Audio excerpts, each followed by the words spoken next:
लोकसभा चुनाव के तीसरे चरण की वोटिंग के बीच मंगलवार को कांग्रेस की पूर्व नेता और प्रवक्ता राधिका खेड़ा भाजपा में शामिल हुईं।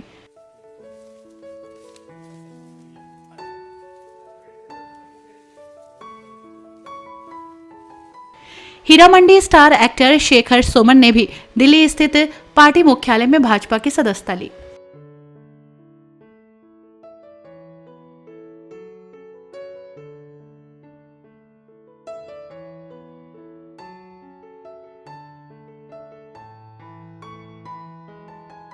आपको बता दें कि कांग्रेस पर चौंकाने वाले आरोप लगाने के एक दिन के बाद राधिका खेड़ा बीजेपी में शामिल हुई।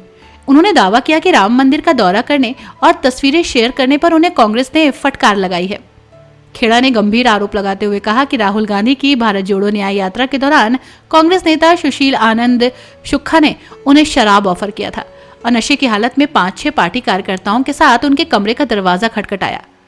मोदी जी की गारंटी की सरकार है जिसके संरक्षण में मैं आज यहाँ पहुंच पाई, वरना जिस तरीके से राम भक्त होने के लिए, राम लल्ला के दर्शन करने के लिए कौशल्या माता की धरती पे जो मेरे साथ दुर्व्यवहार किया गया और जिस तरीके का सलूक किया गया, मैं आपके पास नहीं पहुंच सकती अगर मुझे भारतीय जनता पार्टी की सरकार का, मोदी जी की सरकार का संरक्षण वहां नहीं मिलता। लगातार जिस तरीके से हिंदू होने का, एक सनातनी लड़की होने का, राम भक्त होने का मुझे सजा मिलती आई है कांग्रेस पार्टी में, लगातार मैं सहती आई थी। हमेशा से मैं ये सोचती थी, जब लोग कहते थे कि कांग्रेस राम जी की विरोधी नहीं है, क्योंकि हम तो समझते थे कि कांग्रेस पार्टी तो महात्मा गांधी जी की पार्टी है, जहां पे हर सभा की शुरुआत रघुपति राघव राजा राम से होती थी। लेकिन आज की कांग्रेस महात्मा गांधी जी की कांग्रेस नहीं है। आज की कांग्रेस राम जी की विरोधी कांग्रेस है, हिंदू की विरोधी कांग्रेस है।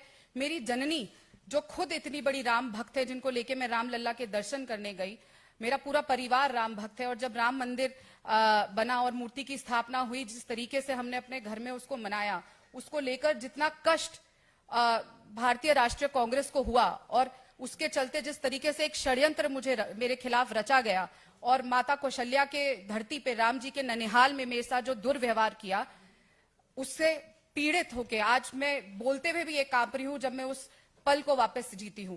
ये सिर्फ मोदी जी की गारंटी की सरकार थी कि बेटी वहां सुरक्षित थी और वहां से सुरक्षा से यहां पर पहुंच सकी। और मैं बहुत बहुत धन्यवाद देती हूं नरेंद्र मोदी जी का, श्री अमित शाह जी का, और साथ ही राष्ट्रीय अध्यक्ष श्री जेपी नड्डा जी का, कि उन्होंने मुझे मौका दिया है कि मैं राम लल्ला के इतने विशाल परिवार का आज हिस्सा बन सकूं और भारतीय जनता पार्टी में शामिल हो सकूं। और एक मौका नरेंद्र मोदी जी के द्वारा, अमित शाह जी के द्वारा और जेपी नड्डा जी के द्वारा मुझे मिल रहा है विकसित भारत में अपना एक छोटा सा कंट्रीब्यूशन देने का और नेशन बिल्डिंग में, और भारत को सच में विश्व प्रसिद्ध, विश्व में सबसे बेहतरीन देश बनाने का ये मौका मिल रहा है। बहुत बहुत धन्यवाद। बहुत बहुत धन्यवाद राधिका खेड़ा जी। मेरा आग्रह है शेखर सुमन जी से। वहीं 2012 में कांग्रेस से इस्तीफा देने के बाद शेखर सुमन के लिए ये राजनीति में दूसरा कार्यकाल होगा। अभिनेता ने 2009 के आम चुनाव में पटना साहिब लोकसभा क्षेत्र में पूर्व भाजपा नेता शत्रुघ्न सिन्हा के खिलाफ भी चुनाव लड़ा था। नहीं था कि मैं आज यहाँ बैठूंगा, क्योंकि जिंदगी में बहुत कुछ जाने अनजाने होता है और कभी कभी आप अनभिज्ञ रहते हैं कि आपका मुस्तकबिल क्या है, और ऊपर से एक आमद होती है और फिर आप उस आदेश का पालन करते हैं। मैं एक बहुत ही सकारात्मक सोच के साथ यहाँ आया हूँ, और सबसे पहले तो मैं ईश्वर का शुक्रिया अदा करूँगा कि उन्होंने मुझे यहाँ तक आने का आदेश दिया, और आदरणीय सम्माननीय प्रधानमंत्री जी नरेंद्र मोदी जी, अमित शाह जी, या मंच पर आसीन विनोद तावड़े जी, अनिल बलूनी साहब, संजय मयूर, जेपी नड्डा जी का भी शुक्रिया अदा करूंगा, अनुराग ठाकुर जी का, राधिका जी का जो अभी अभी मेरी दोस्त बनी है, और ये कि हो ही सो ही जो राम रची राखा, जो राम ने सोचा है वो आपको करना है। और जब आप एक अच्छी मंशा के साथ आते हैं, अच्छी सोच के साथ आते हैं, तो अच्छा ही होता है। तो मेरे दिमाग में कोई भी नकारात्मक ख्याल नहीं है, सिर्फ देश का ख्याल है। और मैं समझता हूं कि इंसान जो है वो लफ्जों पे बहुत निर्भर करता है, और लफ्जों का एक वक्त के बाद कोई मायने नहीं रहता, क्योंकि करने में, बोलने में फर्क होता है बहुत। तो अगर मैं चाहूं तो दिन भर यहां बैठ के एक लंबा सा भाषण दे सकता हूं, और बहुतों से अच्छा भी दे सकता हूं, और बहुत देर तक दे सकता हूं, जिसका कोई मायने नहीं है। मायने तब होगा जब मैं कुछ करके दिखाऊं। और आदरणीय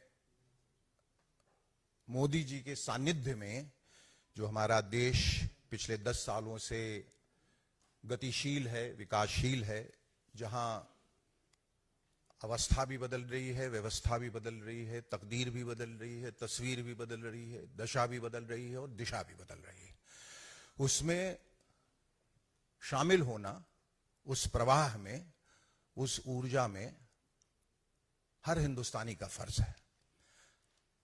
और उसके लिए जरूरी हो जाता है कि जो ताकतें हैं, जो करना चाहती हैं, उनका आप हाथ बटाएं। भले ही आप एक अदने से इंसान हैं, लेकिन वो कहते हैं कि बूंद बूंद से सागर बनता है। और मैं अपने आप को खुशकिस्मत समझता हूं कि मुझे ये मौका मिला है। और जैसा मैंने पहले कहा कि ज्यादा न बोलते हुए उस वक्त की प्रतीक्षा में जब मैं कुछ कर पाऊंगा और करके दिखाऊंगा, तब शायद कुछ बोलने के लिए रहेगा। इस वक्त ये कि मैं खुश हूं कि जो हुआ है अच्छा हुआ है, और जो आगे होगा वो भी अच्छे के लिए होगा। और एक ऐसे वक्त में मैं यहां आया हूं ताकि लोग इससे पहले ये न पूछें कि आपके पास कुछ करने को नहीं था इसलिए आप यहां आए हैं। इसलिए मैं हीरा मंडी के हिट होने का इंतजार कर रहा था, और आज जबकि वो ग्लोबल लेवल पे इतनी बड़ी हिट हो चुकी है और मेरे पास वाकई वक्त नहीं था बंबई से निकलने का, काम बहुत बढ़ गया है, तो मैंने कहा कि इस खुशी में इजाफा किया जाए और अपने सामाजिक जिम्मेदारी के तहत ये भी काम किया जाए। और मैं बहुत खुश हूं कि ये फैसला मैंने लिया है और दिल से लिया है, ज्यादा दिमाग इसमें नहीं लगाया है। और हीरा मंडी में मैं जो नवाब बना हूं, वो नवाबियत सिर्फ हीरा मंडी तक ही सीमित है। यहाँ मैं एक बहुत ही साधारण सा इंसान हूं, आपके जैसा, कमजोरियों से भरा, लेकिन हर क्षण अपने को सुधारने की कोशिश करता हुआ। बहुत बहुत शुक्रिया आपका। बहुत बहुत धन्यवाद।